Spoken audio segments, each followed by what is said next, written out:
नमस्कार, कसे आहात सगळे? तर मस्त मजेत असाल. आजच्या या नवीन व्लॉगमध्ये मी तुमचं खूप सारं स्वागत करतो. तर आज आम्ही घरी चाललोय. अचानक चाललोय का ते सांगेन नंतर. मी घरी चाललो तर मला म्हणजे लय वाईट वाटत होतं. काय माहिती का?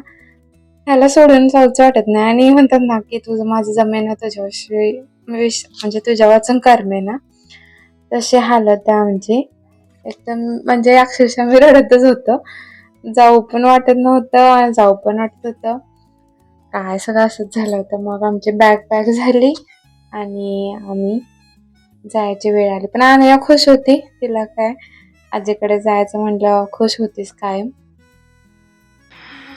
जाऊ वाटे ना मला. इकडं आलं की तिकडे जाऊ वाटत नाही, तिकडे गेलं की इकडे येऊ वाटत नाही. नवऱ्याला सोड वाटत. तर आता अनयाची स्कूल चालू व्हायचं आहे अजून 10 दिवस राहिलेत. मग सगळे म्हणाले ये इकडं, कारण की जेवणाचं आहे ना खूप विकनेस आला आहे. त्यामुळे आता 10 दिवस जाऊन येतो. मग आता परत नाहीच जाणार आता लवकर, डिलिव्हरी झाल्याशिवाय आता नाहीच. तर चला आम्ही जातो आता. तर आम्ही आज असं झालं की आम्ही पोहोचलो आणि ट्रॅव्हल्स लागलीच होती. त्यामुळे लगेच आम्हाला बसायला लागलं. तर अनया तिच्या पप्पांच्या जास्त हे करत होती की पप्पाला सोडून जायचं म्हटलं तिला असं थोडं वाटत होतं. मग पप्पाला हाय फाय दे, पप्पी दे हेच चाललेलं तिचं. तर असंच असतं, दोघं जण इतके भांडतात पण एकमेकांशिवाय राहू शकत नाही. तशी ती तिथल्यापुरतच असते. आता इकडं आल्यावर तिला अजिबात आठवण येत नाही, काय नाही, अशी आहे ती, जाईल तिकडचीच होत्या. मग ट्रॅव्हल्स थांबलेली तोवर मग हा पण तिथे थांबलेला. मला खरंच ह्यावेळी काय माहिती ह्याला सोडूनच म्हणजे जाऊ वाटत नव्हतं इतकं. म्हणजे नाहीतर दरवेळी इतकं नाही वाटत, जाऊ वाटत नाही असं नाही. पण ह्यावेळी काय माहिती का नको नकोच वाटत होतं जायला.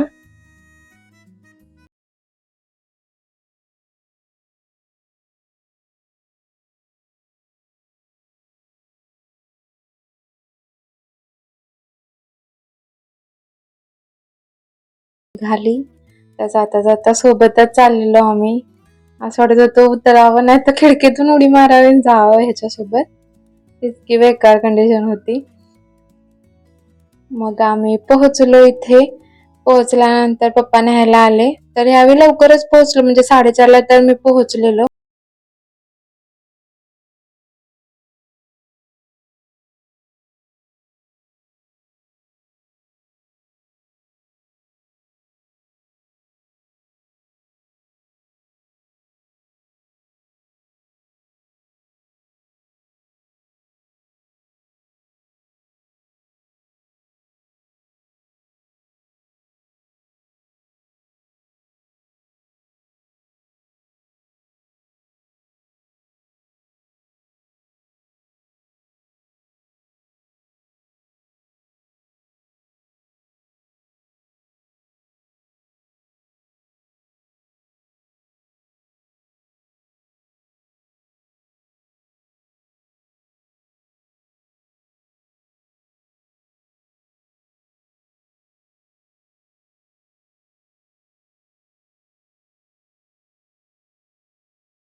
जसं तुम्ही पाहिलं तितके भांडलेत आणि परत मग एक झाले. मग तर मस्त दोघं खेळायला लागली. तर शिव ना आणण्यासोबत म्हणजे खूप कम्फर्टेबल आहे. त्याचं ना कसं आहे, एकतर आम्ही इतक्या दिवसांनी येतो पण नाही तो विसरत आम्हाला. अनयाला तर अजिबात विसरत नाही. तो मला विसरतो पण अनयाला आणि तिच्या पप्पाला तर अजिबात विसरत नाही. त्या दोघांसोबत त्याचं चांगलंच बॉन्डिंग आहे. मी जरा ओरडत असते त्यामुळे थोडासा माझ्यावर चिडतोय तो. त्यानंतर मग झालं, दमवत होता. मग त्याला म्हटलं चल तू पाण्यात खेळ. मग त्याचे पाण्यात असे खेळ चालू झाले.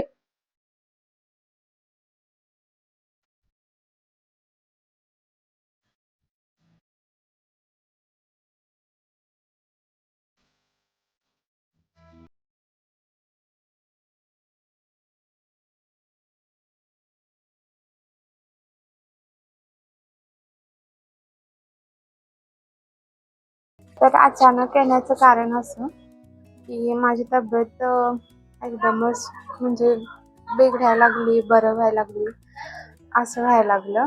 आणि जेवण जाईना, त्यात इतकं की वेट पण माझं कमी झालं अचानक.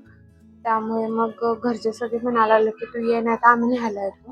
मग ते एवढे सगळे तिकडे येण्यापेक्षा म्हटलं मीच येतो. मग कसं तरी करून मी आलो. तर त्यासाठीच आलेलो अचानक सुट्टी. अजून आणण्याची शाळा चालू व्हायची म्हणून म्हटलं जावं. तर असं थोडं होतं की एकदमच असं जीव भेंडाळतो. तर मम्मी म्हटली ये थोडं खायला प्यायला खाशील, ते स्वतःच्या हातचं खाऊ वाटत नाही त्यामुळे. म्हणून अचानकच मी सुट्टी आलो. तर थोडंसं बरं वाटते. तर येते माझी जर्नी थोडीशी. तिकडून इकडे आलं आता परत 8-10 दिवसात मला परत जायचं आहे. तर चला, हा व्लॉग तुम्हाला कसा वाटला नक्की सांगा. आणि सगळ्यात जास्त मिस माझ्या नवऱ्याला करते. एकदा बोलणंच होईना झालं इकडे आल्यापासून ना. जास्त फोन नाही घेत आता, आणि त्याचा फोन केव्हा येऊन जातो काय आम्ही समजतच नाही. तर चला, 8-10 दिवसात जाईनच परत त्याचं डोकं खायला. बाय.